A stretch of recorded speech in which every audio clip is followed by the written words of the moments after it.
debosyon ng mga tiga-Tondo sa kanilang patron na si Senyor Santo Niño, idinadaan nila sa isang makulay at maingay na tradisyon.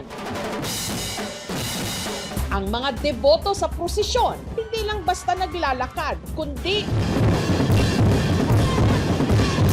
sumasayaw-sayaw pa. Ito ang lakbayaw, short for lakbay at sayaw. At sa kanilang taunang pista, may isang grupo na inaabangan at tinitilian.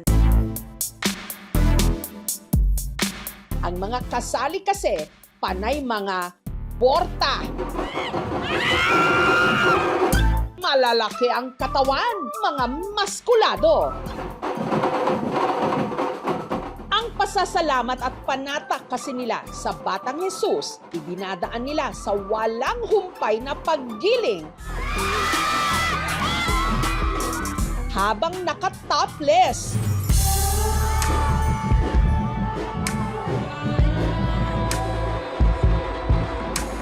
Ganon sila ang mga miyembro ng Willis Gym. Nag-umpisa kami 2006. Nung una siguro nasa 50 lang, 60. Pero na after a year, umabot na kami ng 80, 100.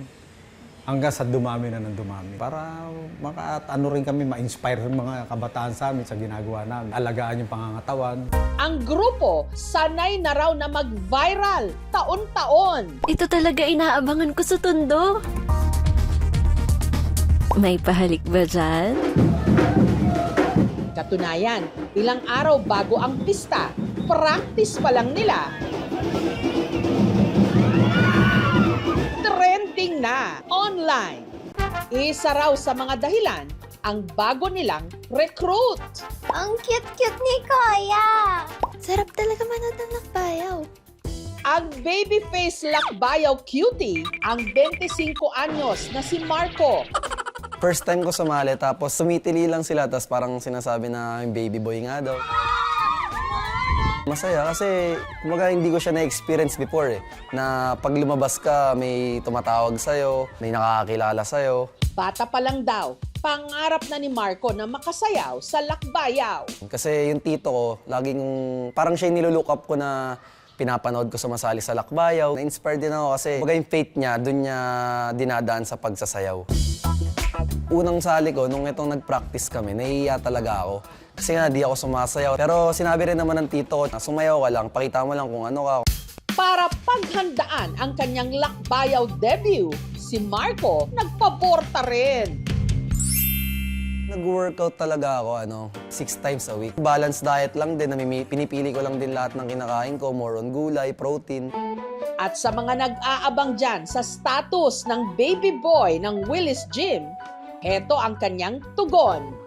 Para po sa mga nagtatanong, kung single pa po ba ako, meron na po akong girlfriend. Diba sabi ko, bawal ka naghubad? Ba't ka naghubad? Nagkakilala kami 2017, pero mag-classmate lang kami nun. Maganda, tapos mabait. Tingin ko siya naman na answered prayer. Ang kanilang performance sa taong ito, pinag-isipan daw talaga ng kanilang main choreographer na si Jonash, kahit kakauwi pa lang niya ng Pilipinas. Si Jonash kasi, 2 taong nag-OFW sa Macau. Nagtatrabaho po ako sa isang 5-star hotel. Isa po ako doong concierge bell. So kami po yung namamahala sa mga VIP guests namin. Bata pa lang, batak na raw si Jonash sa pagsasayaw. School pa lang sumasayaw na ako. Nagkaroon ako ng sarili kong grupo nung college. Sumasayaw na ako sa lakbayaw nung sa ibang grupo, mga pambata. Nagbuhat-buhat na ako. Nag-start ako sumali sa kanila ng 2012. Yung tatay ko po kasi sobrang makajos. May mga antik na mga malalaking santo po. Hanggang sa naging deboto po kami ng Santo Niño sa simbahan ng Tondo. Ang hiling niya noon, makasayaw sa international stage. Bagay na dininig daw ni Senyor Santo Niño. Nakatungtong ako sa mga big stage na competition like nakapagsayaw ako sa World of Dance, nakapag Hip Hop International ako. Isa po sa lagi ko po pinagdadasal sa buong Santo Niño po is magkaroon ng maraming opportunity para po makatulong po sa akin at para po sa pamilya ko. Meron po ako isang anak, si Jericho po, 5 years old. Single dad po ako. Taong 2023 po nung nakapag-ibang bansa po ako. Minsan ataking ka na anxiety, mag-isa ka lang, malayo ka sa pamilya mo. Pero nalabanan naman po yun. Linggo-linggo ko po pinagdadasal sa mahal na po yung Santo Niño sa tuwing nagsisimba ako is yung kalakasan po ng pamilya ko. Pero kung meron man daw OG o original sa grupo, yan ay ang 49 anyos na si Melvin. Si Melvin, aminadong hindi pa raw borta nung siya'y nagsimula sa lakbayaw. Kaya natakot na sana maging healthy yung katawan ko sa sunod-sunod na pagsali ko.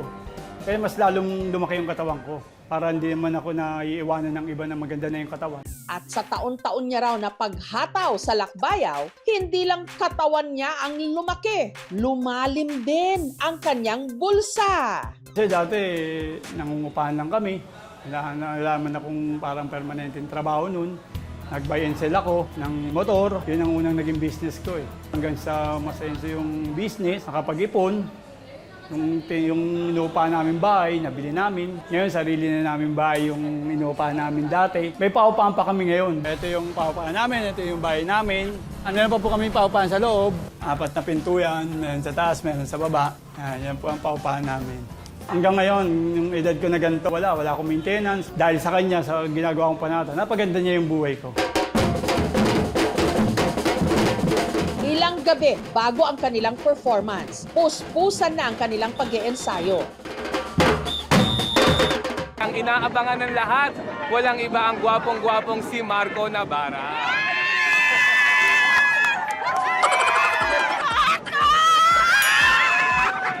Ang pogi niya! Napakagwapo, napakabait, at napaka-approachable.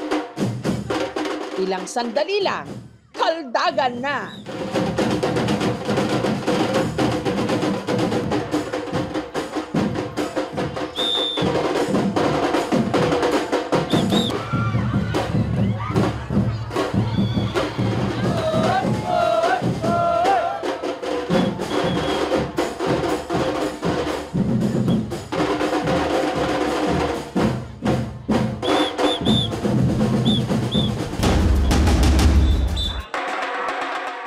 Kahapon lang, dumagundong ang ingay at hiyawan sa mga kalsada ng Tondo. Sina Marco, ready na rin umindak at kumembot.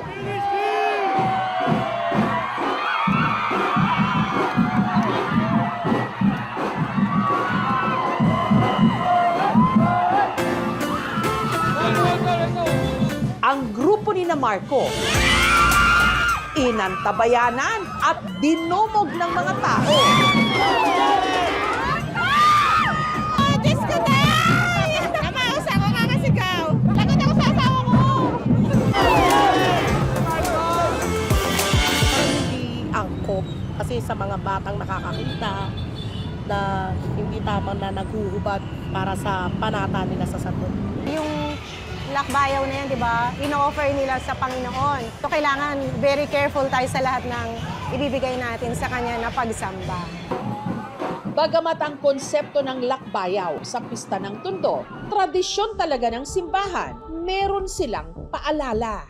Hindi nagtuturo ang simbahan na ang pagsasayaw ng malaswa ay dapat yun ang gagawin pagpupuri. Kasi tandaan natin na kung ito ay panata, ito hindi nakasentro sa ating sarili o sa isang grupo. Akala po na naguhubad lang po kami para magpa-cute, magpa-pogi. Tuwing sumasayaw po kami sa Willis Gym, is inspired po yung mga kabataan. Hindi lang sa katawan. Kumbaga, sakop din ito yung mental health. Para sa akin, kung wala ka namang pananalig din sa ginagawang panata, hindi mo makukuha yung mga gusto mo sa buhay. Kailangan sa kanya ka muna magtiwala para ibigay niya kung ano yung gusto mo. Kanya-kanya man tayo ng paraan ng pagpapakita ng debosyon sa anumang sayaw o forma. Ang dapat pa ring manaig at mangibabaw ang papuri natin sa Kanya.